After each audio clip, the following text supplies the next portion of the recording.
तो इस वीडियो में हम ऐसे प्रतिरोधकों की बात करेंगे जो एक दूसरे के साथ पार्श्व क्रम यानी कि एक दूसरे के साथ पैरेलल में कनेक्टेड होंगे।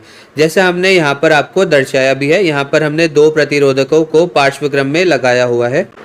अब इन दोनों प्रतिरोधकों को हम पार्श्व क्रम में क्यों मान रहे हैं? क्योंकि इन दोनों प्रतिरोधकों की जो ये नोड्स है, तो ये नोड्स को साझा कर रहे हैं, जिस कारण से इन दोनों के जो सिरों के बीच में जो वोल्टता होगी वो भी एक जैसी होगी, एक समान होगी। तो आपको क्या ध्यान रखना है कि यदि नोड जो है वो साझा हो रही हो और वोल्टता एक समान हो, यहाँ पर जिस प्रकार से यहाँ पर भी है, तो हम ऐसे प्रतिरोधकों को पार्श्व क्रम या पैरेलल में मानते हैं। अब चलिए इस परिपथ के बारे में और बात करते हैं। तो मान लेते हैं कि ये जो बैटरी है ये V वोल्टता यहाँ पर प्रदान कर रही है और इस परिपथ में एक धारा भी प्रवाहित हो रही होगी। मान लेते हैं कि I धारा प्रवाहित हो रही है और मान लेते हैं कि ये R1 प्रतिरोधक है और ये R2 प्रतिरोधक है। अब जब धारा इस नोड तक पहुंचेगी तो यहाँ से उसे दो पथ दिखाई देंगे, तो ये दोनों पथों पर विभाजित हो जाएगी। तो मान लेते हैं कि इस पथ पर I1 धारा प्रवाहित होगी और इस पथ पर I2 धारा प्रवाहित होगी। अब हमें ये पता है कि जो धारा है वो इस प्रतिरोधक से आर पार होकर यहाँ तक हमें मिलेगी, क्योंकि प्रतिरोधक के अंदर ऐसा नहीं होगा कि धारा पूरी खत्म हो जाए, ऐसा नहीं हो सकता। तो यहाँ से I1 धारा प्रतिरोधक से निकलकर हमें यहाँ पर भी I1 धारा मिलेगी और इधर हमें I2 धारा मिलेगी और फिर वो इस नोड से बाहर निकलेगी और यहाँ पर वापस से ये दोनों जुड़ जाएंगी। तो I1 जमा I2 हमें फिर से I धारा यहाँ पर मिलेगी। अब हम करना ये चाहते कि हम ये जो दो प्रतिरोधक है, हम इन दोनों प्रतिरोधकों को केवल एक तुल्य प्रतिरोधक से रिप्लेस करना चाहते हैं। जैसे हमने इधर ये राइट साइड में बनाया भी है, तो हम इन दोनों को एक प्रतिरोधक से बदलना चाहते हैं। और महत्वपूर्ण बात यह है कि जब हम ऐसा करेंगे तो ये जो इस परिपथ में जो धारा प्रवाहित हो रही है, तो ये जो दूसरा परिपथ है जिसमें एक ही प्रतिरोधक है, तो उसमें भी उतनी ही धारा प्रवाहित होनी चाहिए। ठीक है, तो फिर से हम यहाँ पर ये जो बैटरी है इसकी वोल्टता को V लिख लेते हैं और ये जो प्रतिरोधक है इसे हम RP लिख लेते हैं। RP यानी पार्श्व क्रम या पैरेलल। और हम क्या चाहते हैं कि इस परिपथ में भी, इस प्रतिरोधक से भी होकर जब धारा निकले तो इस परिपथ में कितनी धारा प्रवाहित हो? I धारा, जैसे कि हमारे पहले जो ये कंडीशन थी वैसे ही। ठीक है, तो अब हमें एक समीकरण निकालना है इस RP प्रतिरोधक के लिए। RP प्रतिरोधक हम कैसे प्राप्त करेंगे? R1 और R2 से। तो चलिए इसे करते हैं। तो हमें क्या क्या पता है? तो हमें ये पता है कि इन दोनों प्रतिरोधकों में जो वोल्टता है वो एक समान है और इन दोनों प्रतिरोधकों में जो धारा है वो अलग अलग, इसमें I1 इसमें I2। हाँ, यदि हम ऐसा माने कि ये दोनों जो प्रतिरोधक है इनके मान अलग है, तो जो धारा होगी इन दोनों में अलग अलग होगी। तो अब इस जानकारी का उपयोग करके हम ओम के नियम का उपयोग करके कोई समीकरण ज्ञात करने का प्रयास करते हैं। तो ओम का नियम क्या कहता है? V बराबर होगा IR के। तो चलिए हम R1 और R2 दोनों के लिए इसे लिखते हैं। तो R1 के लिए क्या होगा?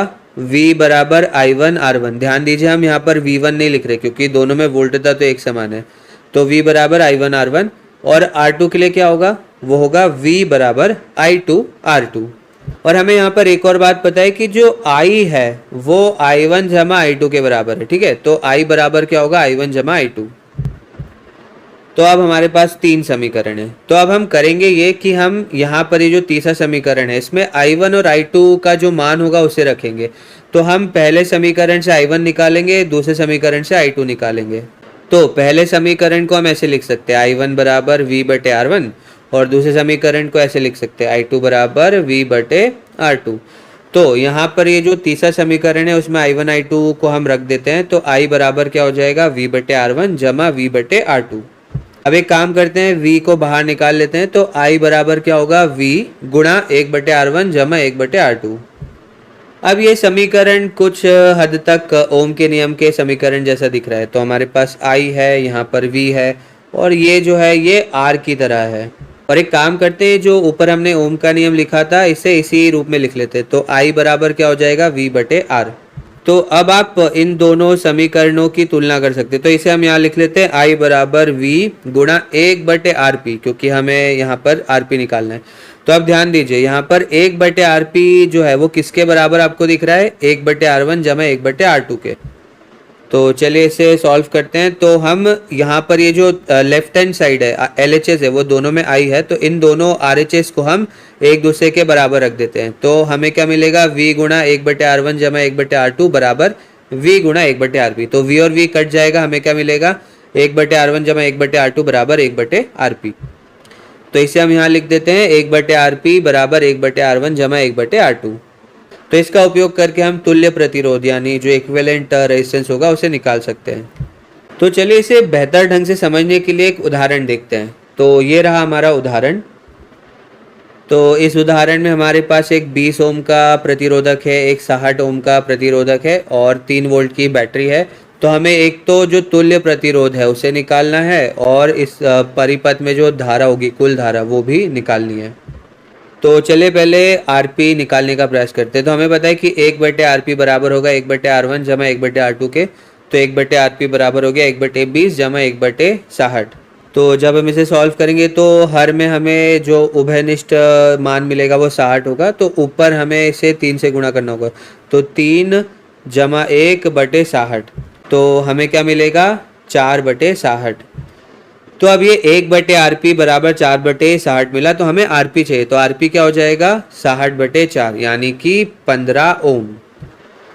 तो इससे हमें क्या समझ में आ रहा है कि यदि हमारे पास दो प्रतिरोधक है 20 ओम और 60 ओम का जिन्हें पार्श्व क्रम में लगाया गया है, तो हम उन दोनों को एक तुल्य प्रतिरोधक से रिप्लेस कर सकते हैं जिसका मान 15 ओम होगा। तो यदि हम यहाँ पर इस सर्किट में इस परिपथ में 15 ओम वाला एक प्रतिरोधक लगा दे तो हमें उतनी ही धारा मिलेगी जितनी धारा ये ऊपर वाले परिपथ में मिलती। तो हम इस परिपथ को पूरा बना लेते हैं। तो I बराबर होगा V/R जो कि हो जाएगा 3/15। तो हमें क्या मिलेगा 0.2 एम्पियर या फिर 200 मिली एम्पियर। मिली का मतलब होता है 10⁻³ तो इस प्रकार से हमने दो जो प्रतिरोधक थे उन्हें एक प्रतिरोधक से रिप्लेस करा और जो धारा है उसे निकाल लिया। अब आप इस उत्तर को एक बार चेक भी कर सकते हैं। एक काम कीजिए, ये जो हमारे दो प्रतिरोधक थे तो हमें इन दोनों प्रतिरोधक के लिए जो वोल्टता है वो तो पता है। तो ये 20 ओम में भी 3 वोल्ट वोल्टता है और 60 ओम के लिए भी जो वोल्टता है वो 3 वोल्ट है। तो इन दोनों का उपयोग करके आप I1 और I2 धारा निकालिए और फिर जब वो I1 I2 धारा आप निकाल लेंगे तो आप उन दोनों का योग ले लीजिएगा। तो वो जो I1 जमा I2 आएगा वो इस I के बराबर ही आएगा। और यदि ऐसा नहीं है तो मतलब आपने कुछ ना कुछ इस कैलकुलेशन में गड़बड़ की होगी।